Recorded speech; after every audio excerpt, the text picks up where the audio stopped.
Nako po mga kababayan, Senador Marcoleta nagsalita na nga at ito nga ipinahayag niya dito yung 5 dahilan kung bakit siya sinisiraan ngayon. Patungkol nga ito mga kababayan sa ipinakita niyang witness nung nakaraan na si Master Sergeant ex-Marine Gutesa. Bakit tila ba nakatuon na ngayon kay Gutesa, kay Senador Marcoleta at kay Dipensor itong usapin, no? Tila ba mga kababayan, bakit sinisiraan ng matindi itong si Senador Marcoleta mga kababayan? Di kaya itong witness na si Gutesa ito lang talaga, sabi nga ni Senador Marcoleta, ito ang pinaka-credible na witness. Alam nyo kung bakit mga kababayan? Kasi bakit tila ba nakatuon lang kay Gutesa at kay Senador Marcoleta yung mga itong kalaban nila, no? Patungkol dito sa mga nabanggit niya na mga na mga sangkot dito mga kababayan. Di kaya natumbok talaga ni Gutesa itong mastermind mga kababayan. Ito lang naman ay ito sa pahayag ko ito. So pakinggan na natin itong paliwanag dito ni Senador Marcoleta. Yung 5 dahilan, ito na sinabi niya. And cover up. Oh. Meron akong 5 natukoy na mga pamamaraan kung paano nila i-float yung isang grand design to protect and shield the mastermind. Nako. Yung mga malalaking tao sa likod ng maanomalyang yan. Una, yung scapegoat strategy. Scapegoat strategy, okay. Hahanap sila ng sino yung mapagbalingan nila. Ang napagbalingan nila ngayon, sapagkat wala rito, ay yung dating Congressman Saldico. So, gusto nila doon lang matuon. Doon lang ma-focus Kay ang Saldico. usapin. So yun ang magiging scapegoat nila. So, parang kapag yun ang nadiin mo, ligtas na lahat. Pwede, Sana kung ma-establish natin, Yun ang hanggang storya, doon no? lang. Okay. Kaya lang, nagsisigaw ang mga ebidensya. Nagsisisigaw at lumalantad, naghuhumiyaw Opo. ang mga Totohanan. sentimiento na hindi lamang kay Saldico eh. So kapag halimbawa nagawa nila na si Saldico na lang, yun ang scapegoat strategy. Okay. Kasi tingnan mo, meron akong nabasa na isang affidavit Opo. na isinabmit sa ICI. Yung ICI, ito yung Independent Commission for Infrastructure. Yes po, Isang malaking tao na inimbita doon at pinagsubmit siya ng affidavit. Kapag binasa mo yun din, nilaglag si Saldico. So talagang... So doon, lilitaw doon, talagang scapegoat. Sasabihin niya, maihinuha mo kung sinong tinutukoy ko rito. Opo. Wala po akong kinalaman dyan. Maaring ako po ang pinakamataas doon sa Ahensya na yun. institusyon na yun. Opo. Ngunit wala akong kinalaman doon sa ginagawa ng mga chairman. Lalong-lalo na yung chairman ng Appropriations Committee. So makikita mo, merong direction talaga yung scapegoat strategy. Opo. Gusto nilang papaniwalain ang mga Pilipino, mga kababayan natin, na hanggang doon lang. So kapag naipagtagumpay nila yun, Saldico lang talaga, may maliligtas ngayon. Maraming ma-absuelto, parang dating, gano'n? Sa akin kasi, hindi. Sinabi ko, kinakailangan matukoy natin kung sino talaga ang pinakautak, pinakaugat ng lahat ng ito. Tapos susunod, ganun pala. undermining the whistleblower. Okay. So parang minamaliit nila, Kong. Ang daming nag-whistleblower. Minamaliit nila yun, Ngayon, mamaliitin nila ngayon.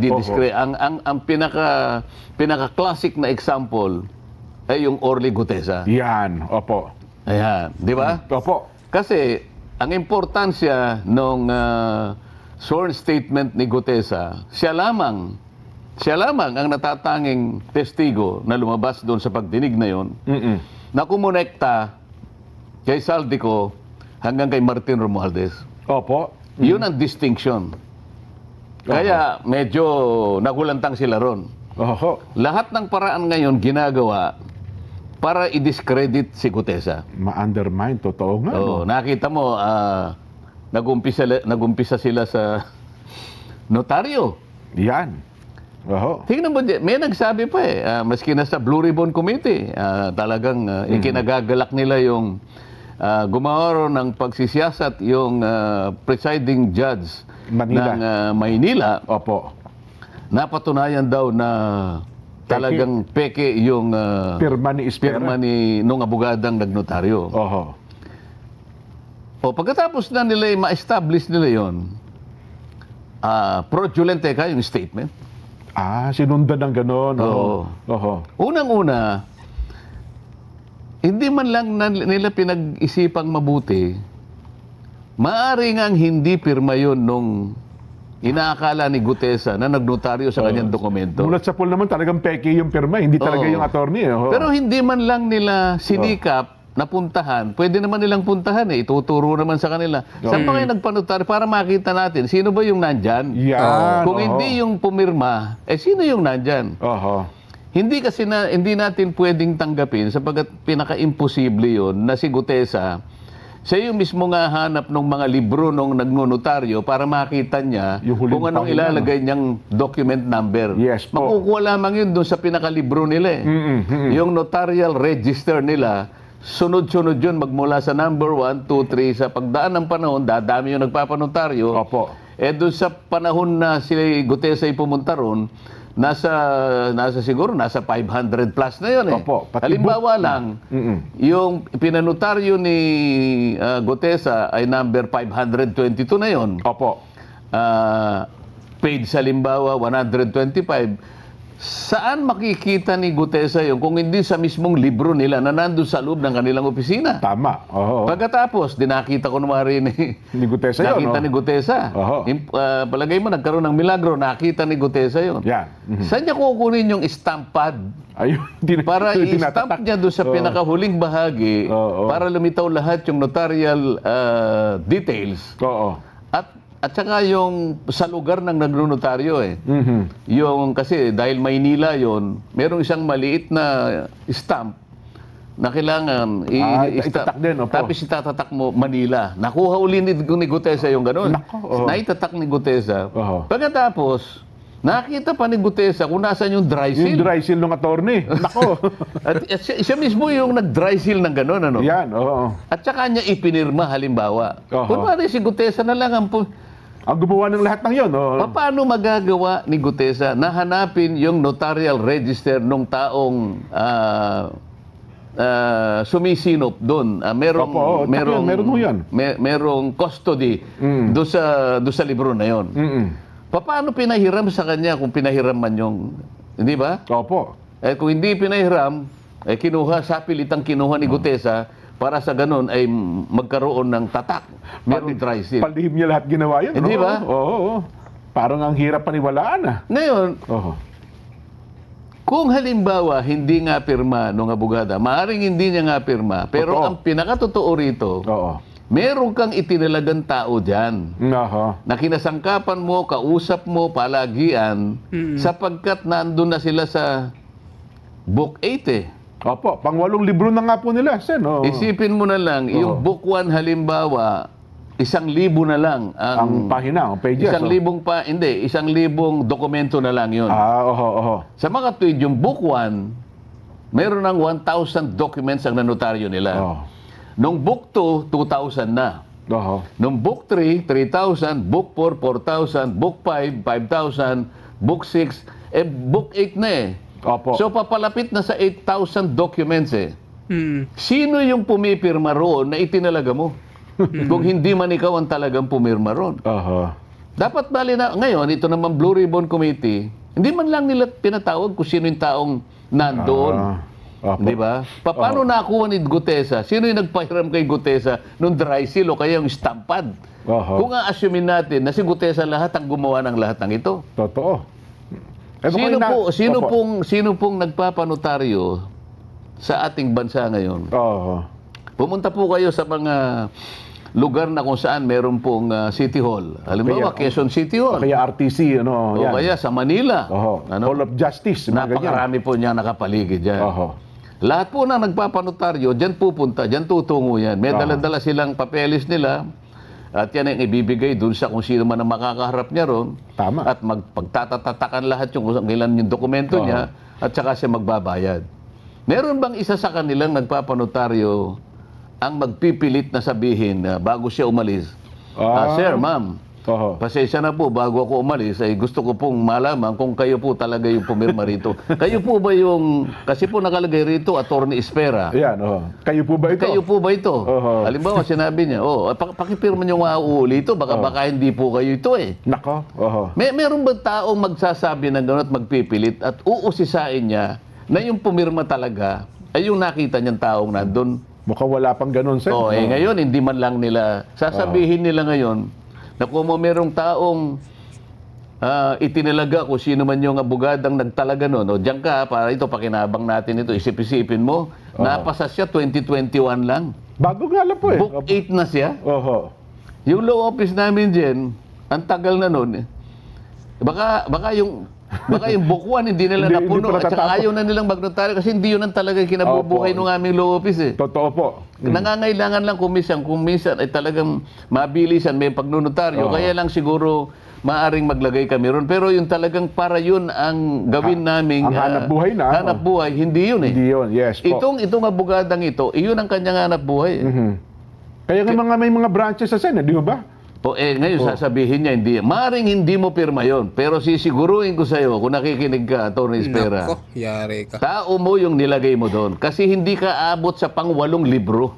Oho. Kung wala kang taong itinalaga doon at siya ang pumipirma in your Walang behalf. libro na pala, no? At marami akong makukuha ang dokumento. At sa sandaling makuha ko yung mga dokumento na yan at naikumpara ko na yung pumirma kay Gutesa, ganun din yung nakapirma Yes. do sa mga ibang dokumento na dumaan sa iyong opisina, may kalalagyan ka, attorney. Yan masasabi ko Delikado. sa'yo. Eh, may nauna na nga ang dalawang, di ba, Delikado. kaso yung Chesa Kaya at gusto saka ko yung marami. Opo. Kaya humihingi ako ng sample ng January, February, March, April, May, June, July, August. Oho. Kasi may September na ako, yung kay Gutesa, di ba? Opo, Ikukumpara ko ngayon sa mga naunang mga pangyayari. Oho. At saka sir, bakit to nagpagawa, ewan ko lang, doon sa executive judge ng Maynila, hindi pa niya nakikita man lang, siguro kinumpara man niya, kasi sinabi nga, peke agad eh. Di ba doon sa kanyang desisyon daw? Nung nagpunta ako doon, Oho. nagkaharap kami. Nga pala, pumunta nga pala kayo, no? Ang sabi ko Manila sa kanya, RTC. Judge, hindi naman kako ang pakay ko ay yung matukoy nating kumpirma niya. Sa aking palagay, hindi niya pirma yan. Ayan, opo. Pero merong nagnunotaryo sa pangalan niya sa lugar na yan. Oho.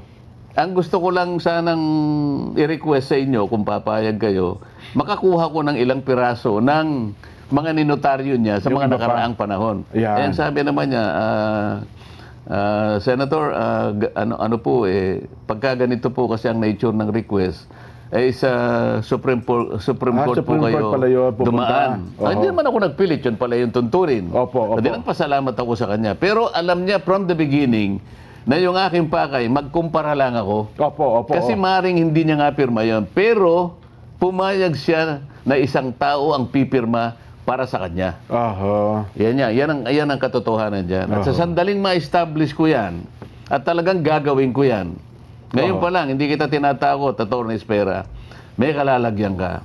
Nako. Yan, yung judge naman, nakiusap ako na bigyan ako ng ano man ang magiging Yari si Attorney Espera. outcome ng kanyang investigasyon. Hindi niya ako binigyan, diniretso niya sa Blue Ribbon Committee kasi hindi raw ako partido. Yung kayang Blue Ribbon Committee, partido kaya rito? Kasi hindi naman siya pumunta sa Blue Ribbon Committee para doon siya mag-complain na hindi ko pirma yan eh. Dapat ang una niyang ginawa, nag-represent siya doon sa pumunta siya sa Blue Ribbon, magkukumplain. Hindi po akong pumirma niyan. Nakita ko po na noong kayo po yung nag-hearing, nasinagan ko po, pero hindi po ako yan. Oho. So I'm lodging a personal complaint, hindi po ako yan para patotohanan ko. Ayun, ganun pala ang proseso dapat. Paano nangyari? Sino ba nagpasimula ng investigasyon? Hindi rin ako, nagpunta lang ako doon kasi alam ko, nababasa ko lang sa na mag-iimbestiga. So, sino ang nagpasimuno ng investigasyon? Oho. Bakit nasesentro ngayon? Ito yung pinag-uusapan natin, undermining the whistleblower. Oho. Ngayon, ito, i-discuss natin. Kahapon, Jen, Opo. ito yung pinakahuling ginagawa nila para i-discredit nila si Gutesa. Opo. Okay. Merong post sa isang page na kung tawagin ay Kabayan Patrol. Nako. Sinirculate Yun, ito yari across kang sa Kabayan social Patrol media. ka. Ito Viral yung yan. nakalagay na post na kung pwede na si So guys, ipapart 2 na lang natin to. Pag-uusapan natin tong Kabayan Patrol na ito. Kasi kakatapi ko lang ito ngayon. So yari itong Kabayan Patrol na ito. Eto na. So pag-usapan natin na second part. So mga kababayan, maraming salamat po sa pagpapanood sa aking mga video. So sa mga bago diyang pasok, pa-subscribe po ng ating channel mga kababayan. Maraming salamat po.